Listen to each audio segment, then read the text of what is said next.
Situations that have random outcomes are going to have, to some degree, greater or lesser, an element of surprise, right? We don't necessarily know what the outcome is going to be.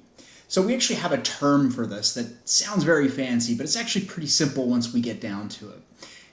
Entropy is a quantification of likelihood. So it's a way to describe probabilities and is the average surprise. We put that in quotes because we'll define that. It's the average surprise you might expect to experience in situations with random outcomes.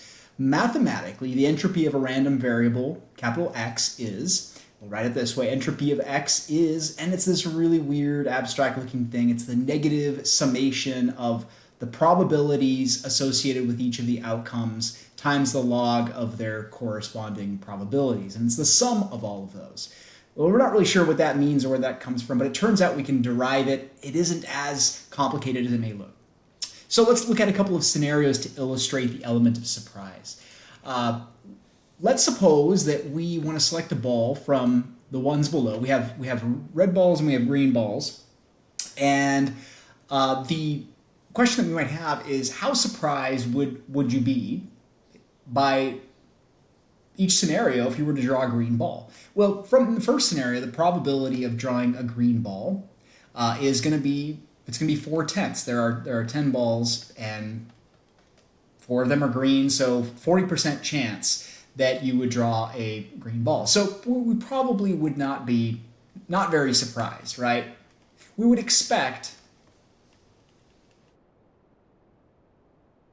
that we would more often get a red ball, but yeah, it's not that far from 50-50. So, but in the next scenario, we only have a 1/10 chance of getting a green ball, which is a 10% chance, and we would, if we were to just draw a ball and it came out to be green, we would likely be quite surprised, right?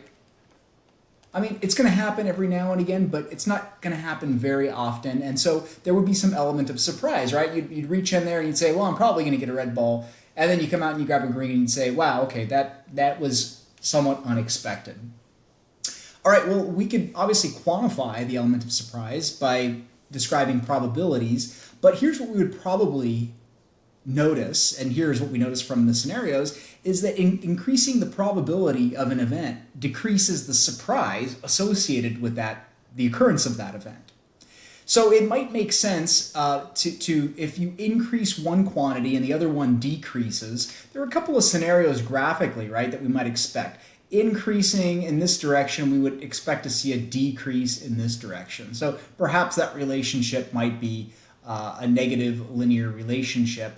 But oftentimes, that's not going to be a linear relationship. We would oftentimes get some sort of curvature to it, right? That as you get higher up in the probability, the surprise isn't going to drop that much. But, maybe for something that has a 0.1% chance, you'd expect a very high surprise. But something that has a 10% chance, you're probably going to drop that surprise quite a bit.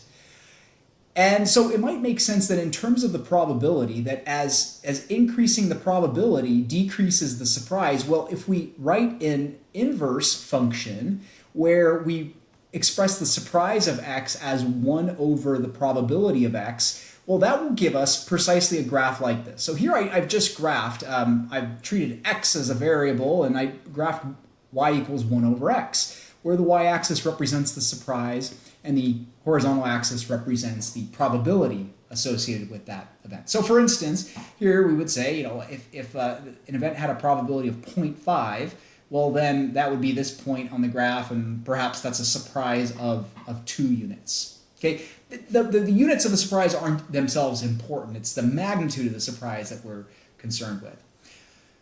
Okay, so 1 over the probability, as probability goes up, 1 over that goes down in this very rational way, right? So what I was saying earlier is that if you have a 1% chance of something, the surprise is going to be really, really high, way up here.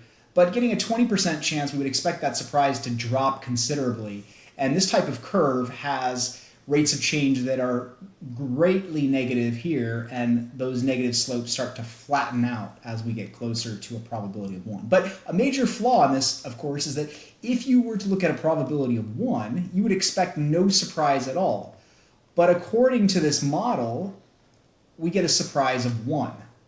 So it would be ideal if the surprise of the probability being equal to 1, we would expect a surprise equal to 0.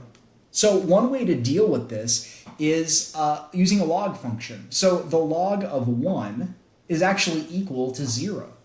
So if instead of plotting surprise as 1 over the probability of x, if we plotted it as the log of 1 over the probability of x, what that accomplishes is when the probability is 1, the log of 1 is always equal to 0, regardless of which base we use, whether we use base 10 or base 2 or what have you.